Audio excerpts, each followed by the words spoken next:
That sounds fantastic. It sounds like you had a wonderful time. It was. I really did have a great time. And you came home with some posters? That's right. Okay, sorry. So before I did all that on my last night, I didn't go to any wrestling shows, but however, I did find my very first pro wrestling themed bar in Osaka. Oh, wow.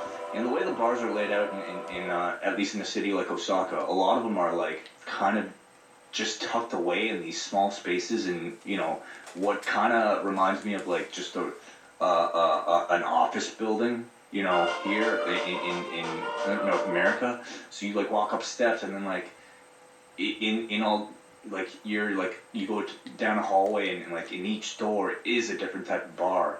So this one I happened to find via Google because that is available in Japan, and I was just looking for like places to buy pro wrestling merch, but a lot of people told me like it doesn't really exist in Osaka.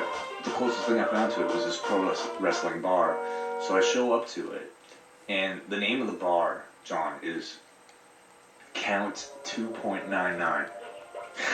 That's the name of this bar.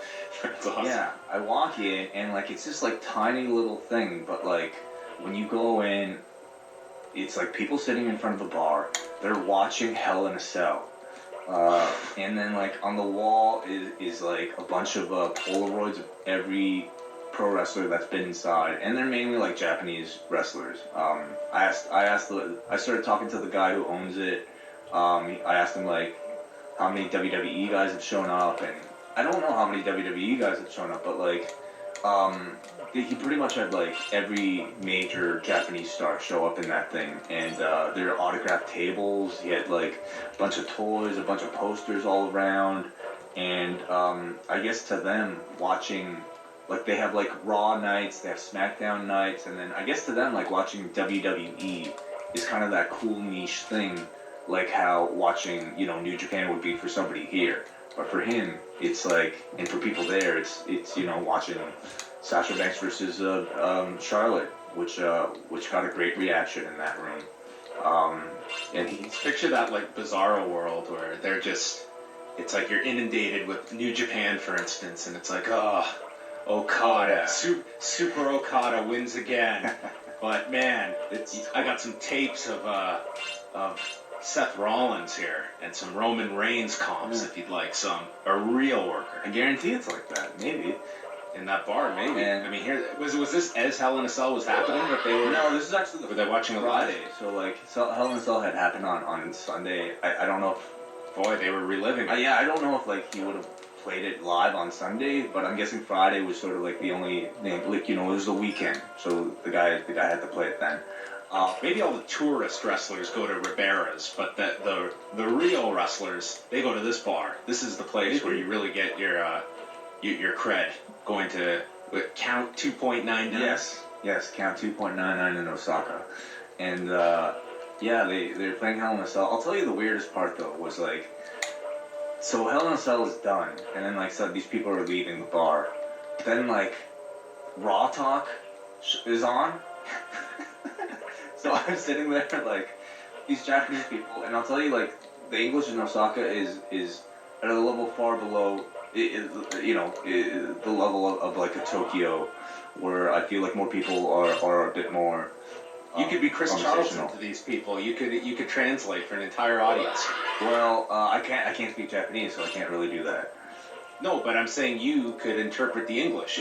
Was this not in English? This was all in English, so like it was weird. Yeah. It was like so you could understand it, and you could relay it to these people that are probably confused by what Renee Young is saying. I don't speak Japanese, so how am I going to relay it to them?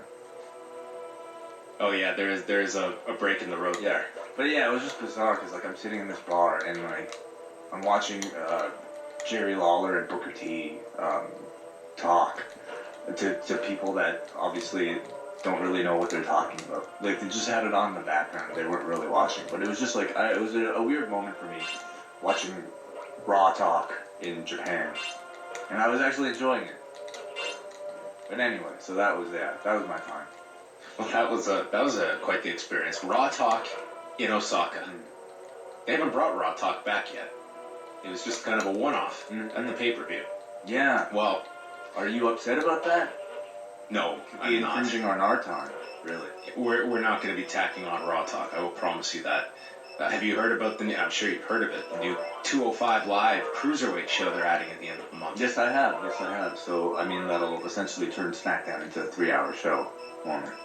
Somewhat, yes. The tapings are. Another hour. And then they're going to do Talking Smack at the end of all that. Yeah, so I'm glad to be back. Welcome back. Well, 24 hours from that way, we're going to be in New York City in the midst of the U.S. election.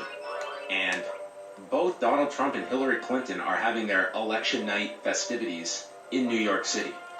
Really? Yes. Wow, like Donald Trump will be at the Hilton, and Hillary Clinton, I looked it up earlier. She is, I can't remember where she is. I think I just saw the address for it. We can actually sign up if you want to go. I mean, I want to go to the winners. Actually, no.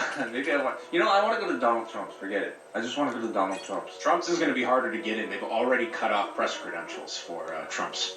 I was going to submit ours. Oh my god.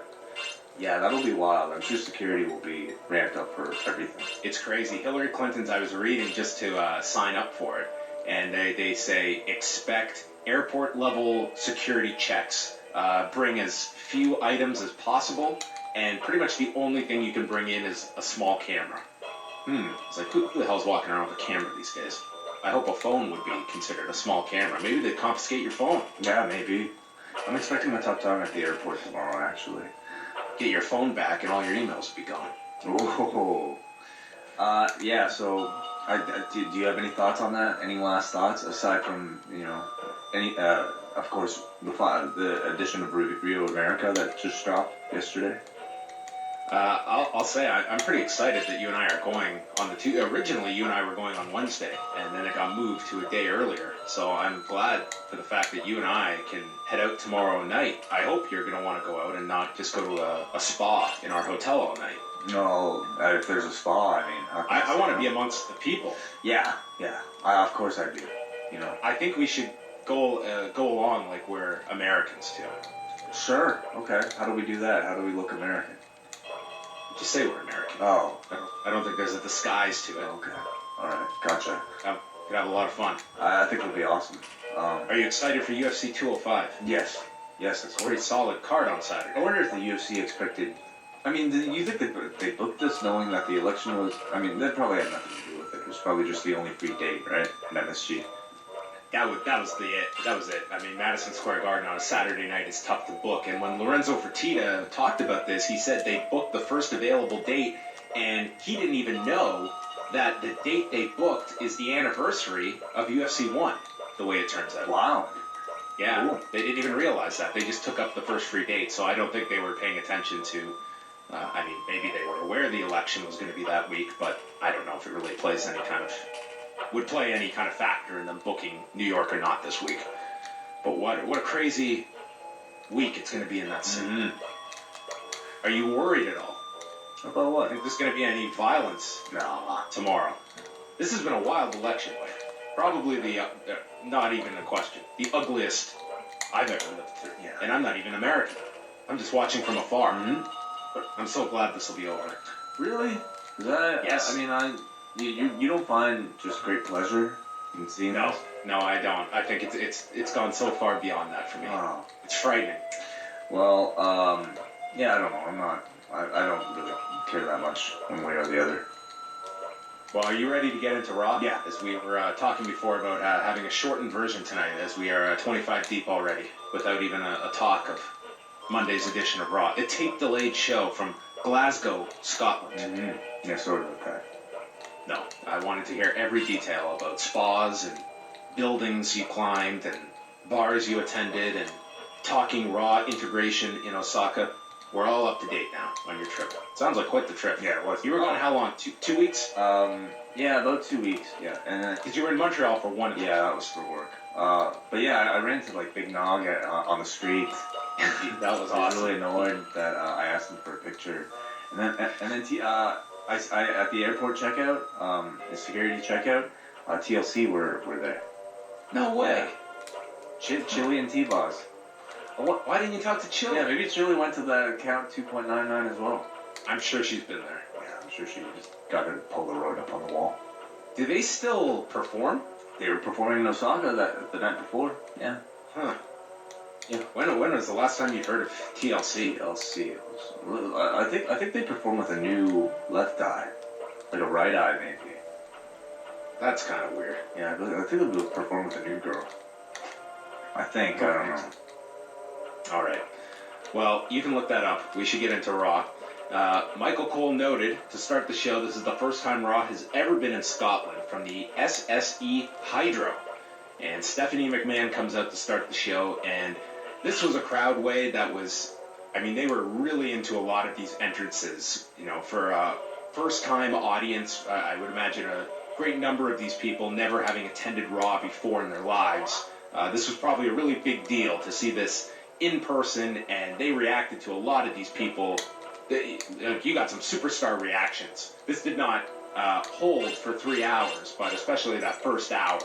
I mean, this crowd was pretty great, I thought. I thought so. You know, they were great in the sense that they, like you said, reacted big to seeing a lot of these names for the first time. But I think, though, they also seemed to really admire kind of that post-WrestleMania crowd, that very European crowd, and I think they tried to live up to those expectations, maybe a little hard too.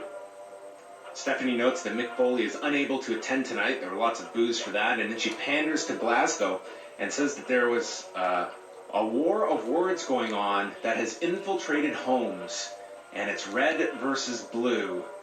Of course, she's talking about Raw versus SmackDown.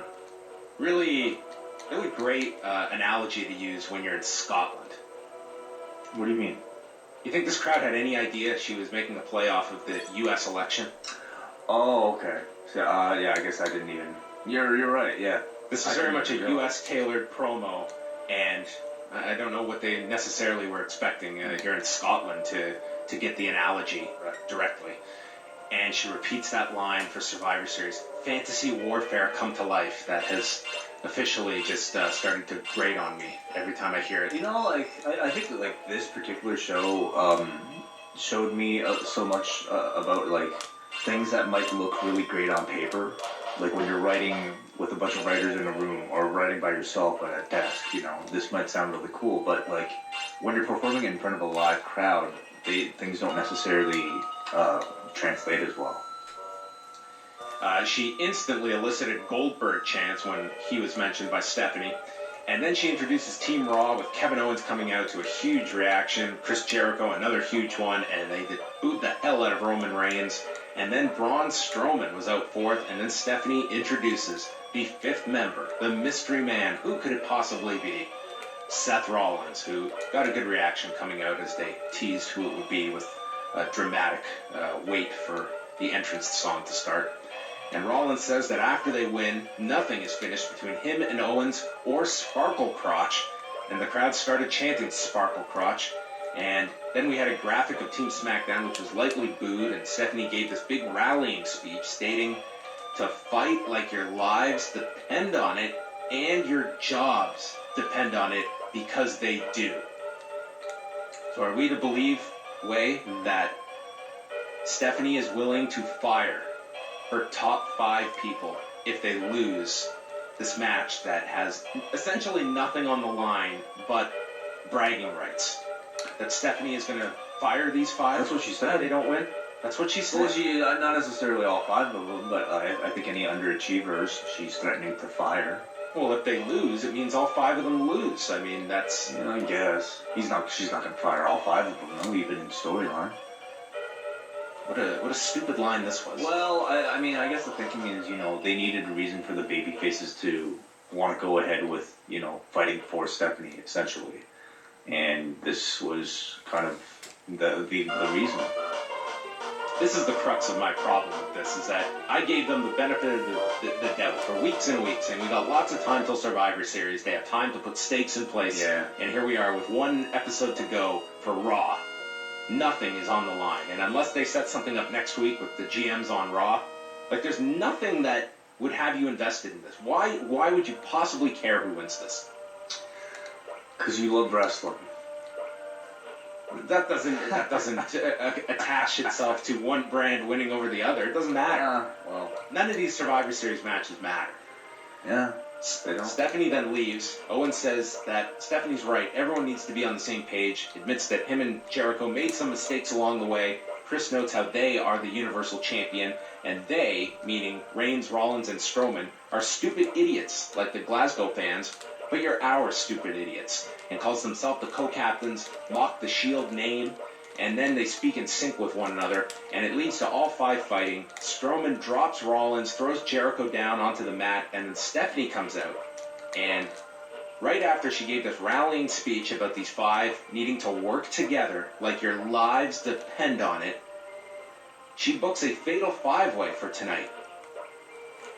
That I didn't really understand. I didn't understand any of this way, and I was really trying. I was just trying to just turn my brain off and accept whatever is thrown at me, and I couldn't do it, even in a passive state of mind way. It's like this, why would you be having your team implode by your own decision? This thing means so much to you at Survivor Series. I'm just like, you guys don't care about this, so I don't care about this now. And I'm just not even going to give it any more thought. Right. Well, I mean, and this was the whole show. It was just teams that hate each other, and that's what it was. 3 hours we got tonight. they have to do that though. I mean, you can't just have your baby faces and heels get along, for the sake of like one pay-per-view. For all three matches, we've got to have the exact same stuff. Well, it's not like it's the exact same stuff, but you do have baby faces and heels working on. We got a segment. We got talking segments involving the tag teams, the women, and the men, where they all argued for 10 minutes. Yeah, because in the end, and then they had matches against each other. Wait a second, that was the whole show tonight. Hold on. In the end, that's still your program. Like even after Survivor Series, you still have to have these guys feud with each other, right? I mean, the whole thing, what you're talking about, and how kind of incongruent a lot of this stuff is, it all stems from them booking backwards. And, either it was Vince or whoever got the idea, let's bring back Survivor Series. Well, okay, then how do we get to that point with the current structure of things that we have? There's really no great logical way of doing it, I don't think, because you have to maintain these heel baby faces dynamics while trying to have these guys work together, so you get a bunch of the same thing, and that's teams that don't get along. That goes for the main event tonight. We need a main event for the show. What sounds like a good main event? How about putting all five of these guys together in a match? Okay, well, what reason do we have to put them together in a match? I don't know. I want them to get along, but they can't, so I'm gonna make the match. So it's just a lot of that. In the end, all they look at is whether or not, hey, did we deliver a good main event? I think that's all they care about.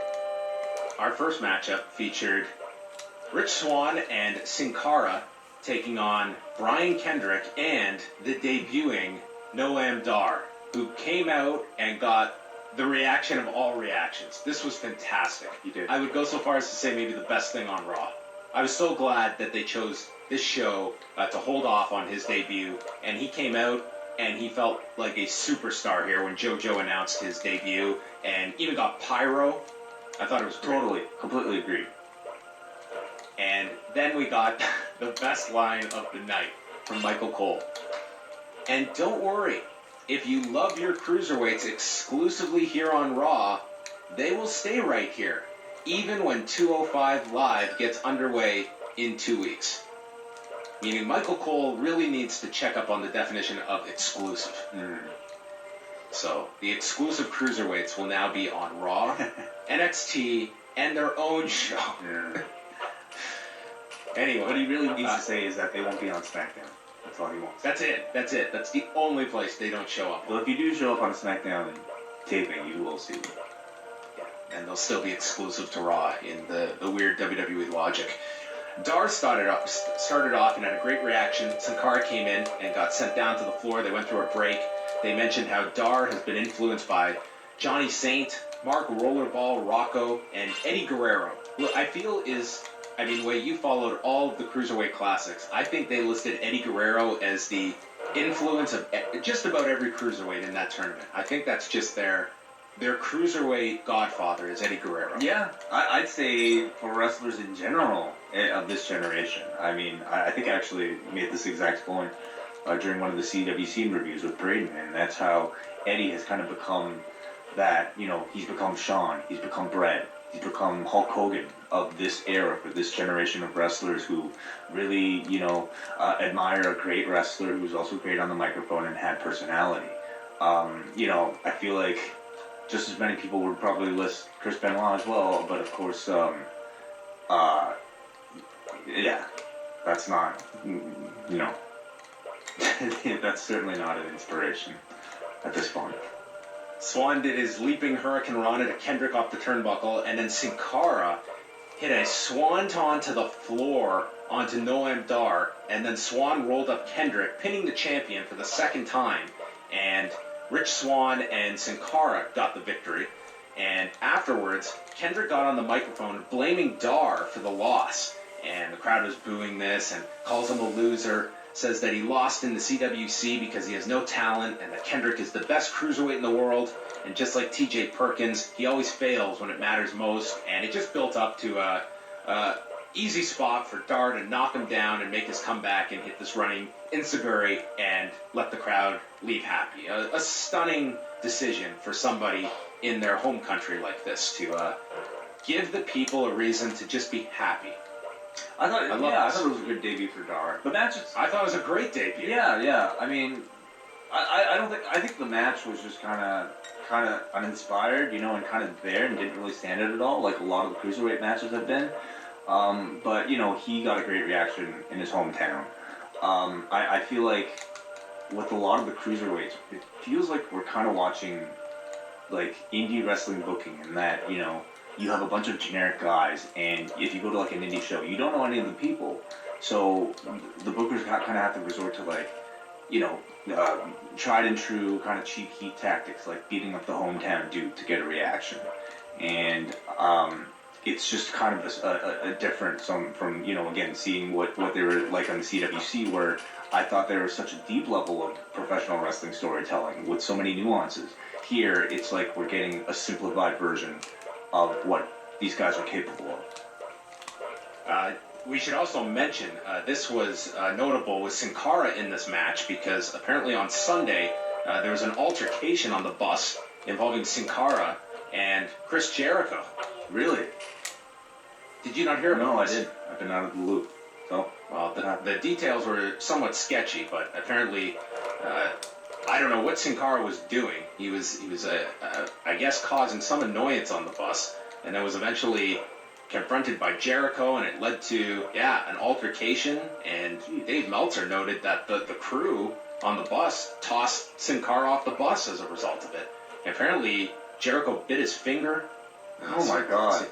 Seemed like quite the incident. Jeez, like Jericho and Sin Cara. Didn't Sin Cara, wasn't he involved in something else? He was involved in something with Simon Gotch earlier this year. Wow, what's up with those two? Alright. Interesting. Afterwards, we previewed Goldberg and Lesnar, and Byron said that it's a match that we will be talking about for years. And we got the first of two videos for the match. This one that Michael Cole set up from Bill Goldberg's point of view. And I don't know why, but I was expecting us to be in Goldberg's head or something, like him training, and we'd be watching from his point of view. But it was rather just him talking. Like a VR of Bill Goldberg's. I wanted Goldberg's point of view. Yes, that would be the definition of it. Okay. Maybe you could wrestle wearing VR glasses and you can relive the match with Brock. We actually, in this video, we heard from Lesnar. So we were not really just hearing Goldberg's point of view. This was very much just a video preview of both of these guys. But nonetheless, there were WCW, WWE highlights, and says he's giving Lesnar the chance to even the score. And Lesnar advises Goldberg's family not to watch. And Goldberg says that pisses him off when they bring up my family. And says that each sees themselves in the other. They're two animals. And Goldberg says this is the furthest thing from fantasy. Ooh. This is not fantasy warfare come to life way. No. This is real life. It's not a video game. Yeah, I think they've been doing a great job of just pushing this as a dream match and making it feel special by, having limited appearances from both men. And Goldberg's been doing some great promos. Yeah, he really is. And, all in co-promotion of the video game, which I think they've done a good job with as well. It's really interesting to me how they've chosen the storyline of using the WrestleMania 20 match as sort of the kind of the basis of this match, about how Goldberg got a win last time, and basically, completely like ignoring the reality of what exactly that match was and how both guys were booed out of the building at the time. Which is a match that people have been talking about for years. That's true. They delivered on Byron's prediction 12 years ago. But to see them like re-edit that match and make it seem like, oh wow, how the triumphant Goldberg got this win, like cutting Austin out basically, and cutting the double stunners out and all that. It's really interesting. So I think, Wade, for the kickoff show, because you've got 5 hours here, including the kickoff, and I mean pretty much everyone is going to be thrown into these matches that have been announced. What if for the kickoff show we get the video game match between Goldberg and Lesnar, where they put it on the computer? Yeah, simulation mode. Yeah. The simulation mode. Okay. Between Goldberg and Lesnar, and find out who wins on the kickoff. I'm sure they could do that. I'm sure they should do that. Call up Bryce. Get it done. You know, I guess on Up Down Down they've been doing like customized entrances, so they'll like do mashups with like, let's say like Rusev coming out to Lana's entrance, and that's a video. They'll just like put that up. Is he like wearing Lana's outfit? I don't think so. I don't think you could do that. But I think he's just like kind of like everybody used to do that, right? When they played once Creative Wrestler was a thing. Did you ever do that? Like make dudes come out to like funny, like I would make like Undertaker come out to like Rikishi's entrance. You know what I mean? I don't think I ever had that ability on the N64 games to make. Well, I'm sure I did, but I didn't do that. No, that would be the easy answer to your question. They should actually have Goldberg and Brock play the game against each other. I would seriously, if I did not have the network, I would pay for it to watch Brock Lesnar play a video game. I think that would be so awesome. Stephanie is in her office, and she is on the phone and turns down an offer to be on SmackDown Live tomorrow night because she is not going to go on a show that is going to do an awful number against election coverage, and said that she has an investors meeting in the U.S. and invites Shane and Daniel Bryan to come to Raw next Monday. Sami Zayn walks in, and Stephanie notes to Sami, "I find your presence completely irritating." Hates his entrance, his ska music, his look, everything. And Foley chose Zayn to face Ziggler at Survivor Series as a Raw representative, and that just blew her mind. She wants Rusev to face Ziggler, and is making a match between the two of them tonight, and the winner better bring the Intercontinental title back home. Yeah. The IC title, it's just been this runaway. Mm-hmm. Now it's time to come home. Bring that coveted Intercontinental title back home. Yes, so we can bury it. Yes. I think I find it interesting to see how talent portray, like act in a segment with Stephanie, because I feel like, especially somebody like a Sami Zayn, you're scripted in a segment with Stephanie McMahon. You basically have to figure out how you're going to defend yourself. You know, it's like being tossed into like a gunfight without any weapons. So this poor guy just had to sit there and nod at these accusations and being just run down. Yeah, and like I guess Zayn, like his method of trying to deal with this was just kind of like just smiling the whole time and being like, "All right, Steph, yeah, that sounds great. I'm gonna just leave right now." And I guess he managed to protect himself. Somewhat. I think it's maybe just a larger image that Sami Zayn has found himself. I mean, I just continually see him just lost here, but I mean, there was some direction with him later on in the show, so there is that. Enzo and Cass are out. Cass calls Team SmackDown soft, and then we got the other tag teams out. Anderson and Gallows, the Golden Truth, and then Cesaro and Sheamus. Sheamus praises Ireland and gets booed for this, insults the Scottish soccer team, says that he is the captain, and then Enzo lists things that Sheamus should be scared of, like the sun and dying alone.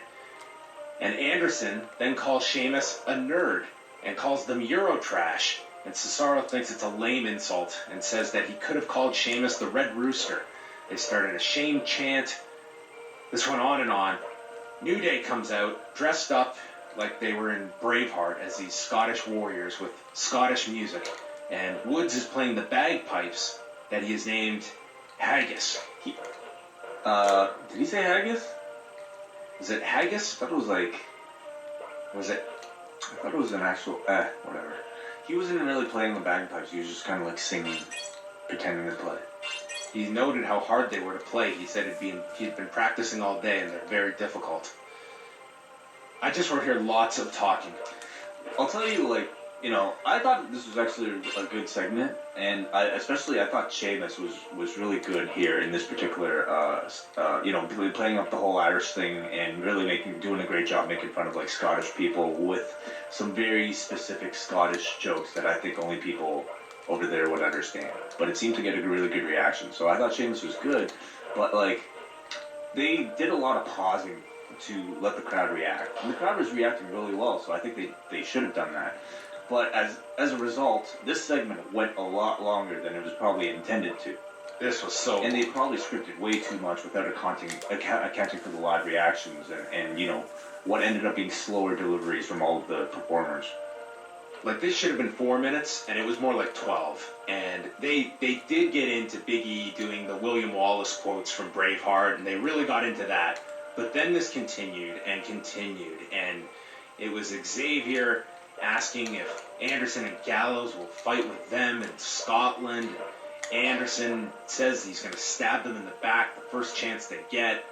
Gallows then goes to list off the members of the SmackDown team. They got through 2 teams and then just gave up and called the rest of the teams jokes. I imagine forgetting who the other 3 were.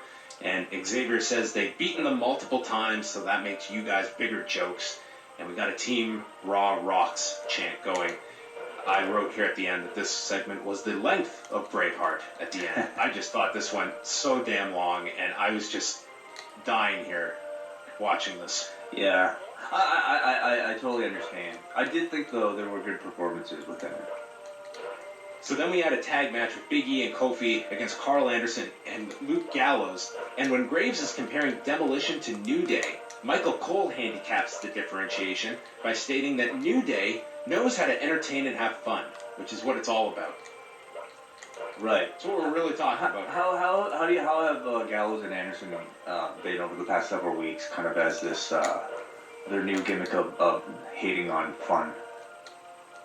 It has not quite gotten into the next gear, is probably the nicest thing I can say. They are in the exact same spot as you probably remember when you left. There was a head kick by Gallows to Big E, and then a running boot by Anderson. They got the heat on E for a while until Gallows missed with an elbow drop. Kofi was in. Anderson ducked the Trouble in Paradise, and then Gallows goes to the floor. There was a spin kick to Anderson as Gallows stops the midnight hour. This crowd, which I will say was just going insane for some stuff earlier in this show, they were scary quiet for this. Oh, could you blame them, though? Like, who cares about this match? Gallows and Anderson versus, like, Golden Truth, you know? I was so tired by this point in the evening. Like, I usually, like, have, like, a nap beforehand. I didn't get a chance to do that today. So, I'm still a little jet-lagged, too. So, man, it was a struggle at some points in this show just to stay awake. And this was certainly a very trying time in this match. There was a spine buster to Kofi, and then Gallows and Anderson hit the crowd killer to Big E at 6:43. Complete silence here. Yeah, I mean, maybe in a different crowd they would have at least reacted a little bit more, but I don't really blame the crowd, man. This was just like, there's no point to watching this match. I gained nothing from investing my time into this. I thought this second hour was just death. We have the Golden Truth backstage, and Truth says that they need a vacation. And he has traded their spot on the Survivor Series team for a timeshare from the Shining Stars. And Goldust learns that it's a scam, and he's off to go try and fix this. Sorry, I wrote my notes wrong. Who were in the last match? Gallows and Anderson and who? And Big E and Kofi. Oh, right, yes. So then Brock Lesnar's video is up next, and he asks why Goldberg issued himself a death sentence by requesting this match. And his reason for losing at WrestleMania 20, he didn't give two shits about pro wrestling at WrestleMania 20. He had other goals in mind. And calls it foolish to pick a fight with him, and Heyman runs down superheroes that Brock has killed, from Rock to Undertaker, Cena, and Orton, and will show no fucking mercy, and the family should stay home. And next week, it's your favorite way, a face-to-face with Brock Lesnar and Bill Goldberg. These are my favorite? Well, they're going to look at each other. Yes. I thought Brock was great here, as he usually is in the... He's always great in these taped segments. Well, I mean, obviously, they've learned for a long time now that Brock is the most effective in this type of setting. And maybe that's also why he never speaks live in the arena, typically. Did you see the segment from a few weeks ago that just died with Heyman and Lesnar? Yes, I did. I went back to watch that, yes. Yeah, I mean, they're really trying hard to get these Goldberg chants over, and, I mean, in most cases, they've been successful. It's just kind of that one night. I mean, in Minnesota, I guess they should have known better. But it seems like they're promoting Goldberg's run here, kind of like a, like an old-timer, like a Dan Henderson or a Randy Couture making his comeback. Wanting to fight one last time, against the guy he beat in the past. Much like Dan Henderson, taking on Michael Bisping.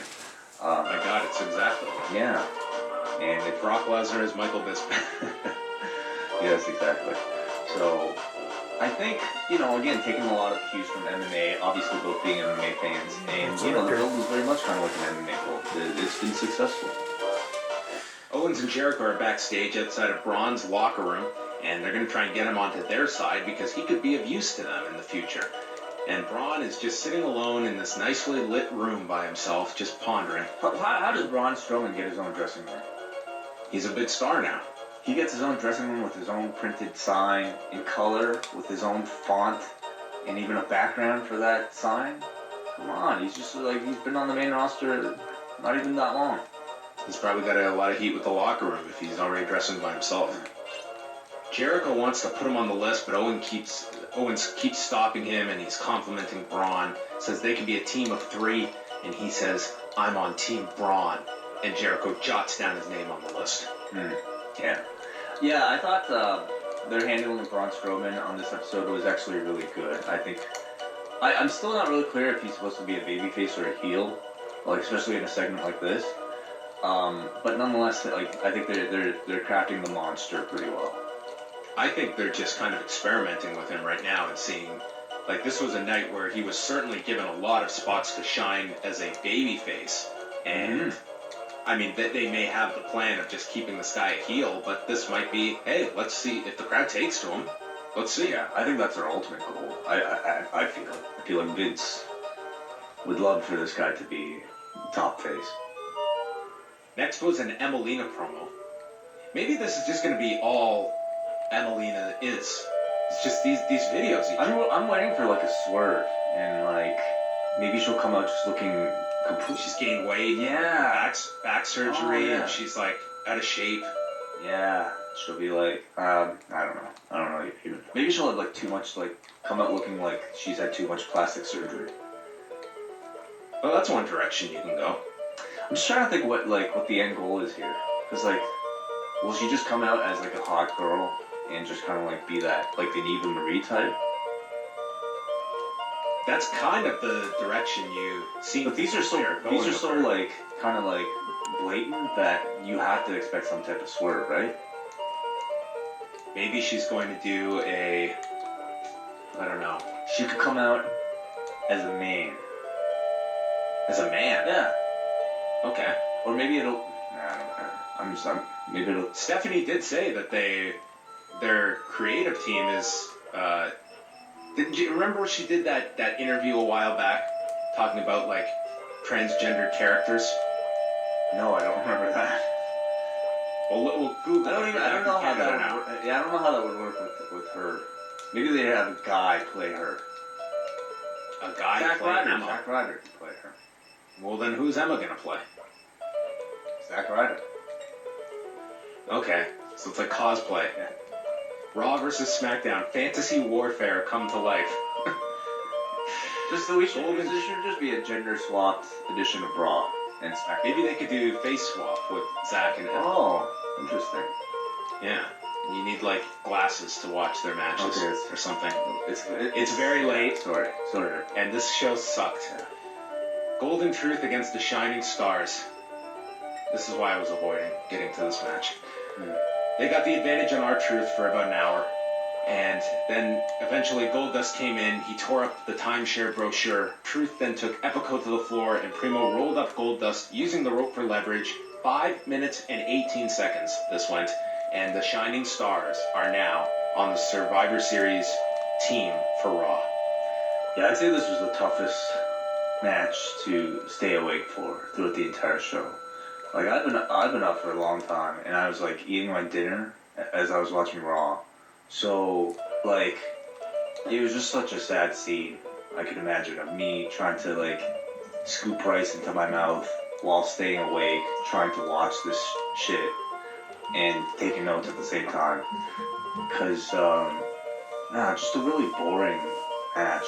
And you could tell, like, the crowd is totally dying, and it took Goldust to notice it and come in. He came in with great fire and finally got this crowd going by the end. And, credit the 47-year-old to come in and move the fastest of everybody in the match. Stephanie McMahon at the Beyond Sport United event. When it makes sense, absolutely we will integrate LGBT characters into our programming. Right, okay, cool. We continue on. Michael Cole is in the ring. Oh, Shane and Daniel Bryan will be on Raw next week in Buffalo. Michael Cole explains to us the Survivor Series elimination matches and how they work and different numbered advantages that we could have. It could be 5 on one way.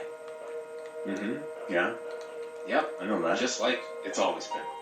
Well, Charlotte. You know what? This was actually, I thought, important because I don't think they've treated the Survivor Series match with this much importance in years. So you have a whole generation of people who probably never seen a proper Survivor Series show, like featuring main eventers in Survivor Series matches is what I mean. So I think him just even coming out there talking about it makes you feel like the concept is important and that, the match itself and the pay-per-view itself is a bit more important. Charlotte is out first, and then Nia comes out and says she does not work for Charlotte. Then we have the third member of the team, Alicia Fox. Well, who else is there on Raw? I guess Dana, that's true. Dana got snubbed for Alicia Fox. Yeah. So I guess this shows you the depth of the women on Raw. Alicia says, if Brad Pitt and Angelina Jolie can be civil in divorce proceedings, then she can get along with Nia Jax at Survivor Series. Oh yeah, is that still going on? Alicia Fox and Nia Jax or Brad Pitt and Angelina? No. Nia and Alicia. This is the first interaction they've had in at least a month. Yeah. Okay. So they hate each other. Next out is Bayley. And this crowd came to see Bayley. And more importantly, to sing for her. And she comes out, and Charlotte is covering her ears as the crowd is singing their song for Bayley, which was all over the TakeOver show last year in England. And they were not going to stop. It's everywhere, actually. Even on shows that Bayley is not on. Yeah, I mean, this was popularized by the UK crowd last year, but yeah, it's taken off for her. But this was an incredible reaction, and I got all these tweets from people stating how the crowd hijacked the show. I was like, my God, they made this segment, and they made Bayley feel like this incredible star. I'm really glad. I mean, this was a taped show, and like before even Raw even started, like we were getting sent videos of like the crowd just doing this throughout the whole segment, and I think some people speculating, are they going to cut this part of the show out? I'm really glad they didn't, because they would have been out of their minds. Yeah. This made Bayley feel so huge, oh my God. and I loved it. I thought it was great. It made for the most interesting, most organic and real part of the show up until this point. It felt like it was, very reminiscent of that Daniel Bryan moment where he's, in the ring, and the crowd is basically hijacked the show, chanting for him when he wasn't even supposed to be a big part of the segment. Bayley, actually wanted them to stop so she could cut her promo. You could tell she was definitely thrown by this. Charlotte then tries to introduce the fifth member and keeps getting shut down by the crowd singing. Finally brings out Dana Brooke. And then Michael Cole says, we all know Dana is not the fifth member, and that leads to Sasha coming out. And Sasha says that Charlotte needs the boss on her team. Charlotte then says that Banks' swagger is phonier than Lindsay Lohan's latest accent. And this led to a 6-woman tag, but certainly...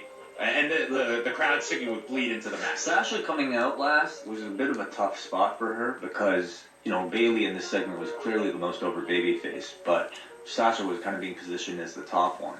But I thought Sasha did a great job, first of all, acknowledging the singing for Bayley and essentially shutting it down that way by basically, she was trying to deliver her lines too, and then she was kind of caught up until she kind of sang along with the crowd, hugged Bayley, and then that's when the crowd was satisfied, and they stopped.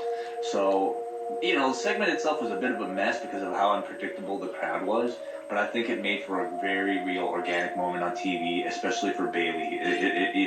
I'm sure it was very memorable for her and all of her fans. And I think all in all, probably a really good experience for these girls, having to, deal with a live crowd like this on TV.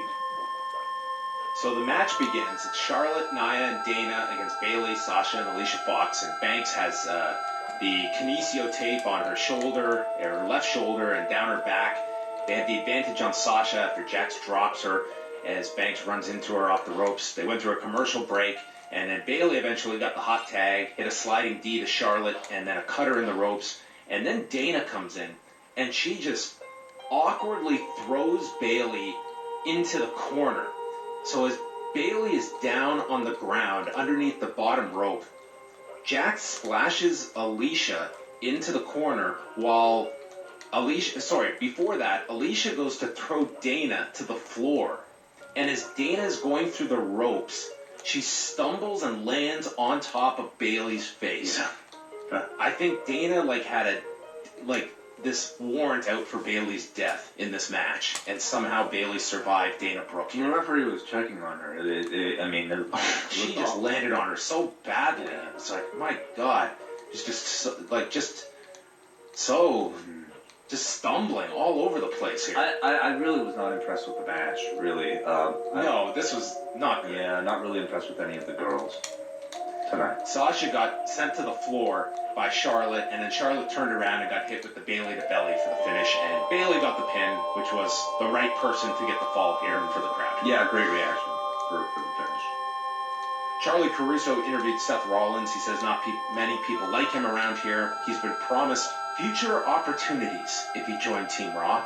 And then Braun walks up and says that Seth may not have a future after tonight. He's never liked Rollins and will snap him like a twig, as Jimmy Jacobs was writing away in the background for this segment. Oh, was he? Interesting. Yes.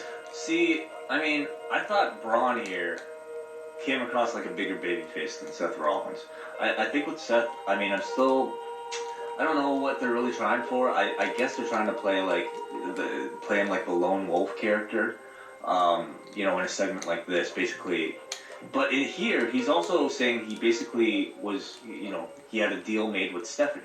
He's working essentially with Stephanie, the guy the woman whose husband betrayed him, by saying that Stephanie promised him a title shot.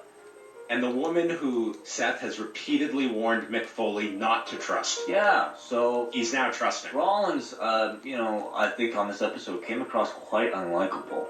So I don't really, I'm not really with kind of what they're trying with him. But on the plus side, I think they did a very good job with Braun in a segment like this. I think with Seth, it's not even so much that they give you a reason to dislike him. They've given you no reason to root for this guy. There's no vested interest you have in him as a fan of why you're rooting for this guy, why you want to see him succeed. Right. They've given you nothing. Well, yeah. It was all there, though. Like the guy coming back from injury. It was, to mess that up to that degree, it was so short-sighted. Even, the Triple H turn.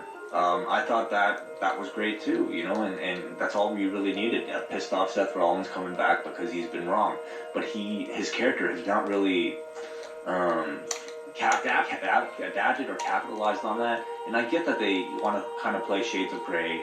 They don't want to just have a guy suddenly turn good all of a sudden. But I think at this point it's been very detrimental for his progression and, you know, his success. He's kind of at a point now, especially in a segment like this, where he's just kind of there, and he's being overshadowed by Kevin Owens, by Chris Jericho. And in this segment, I thought Braun Strowman overshadowed him. Lana's in the ring to introduce Rusev, and I thought this was funny as the crowd is chanting for her, says she doesn't need the support of this pathetic village. And I just thought it was a great line. Rusev is out to take on Sami Zayn. Rusev attacked him immediately, stomped him in the corner. Zayn came back, and Rusev went to the floor. Through the break, Rusev went to the floor, and then Zayn hit a Tope Con Hero.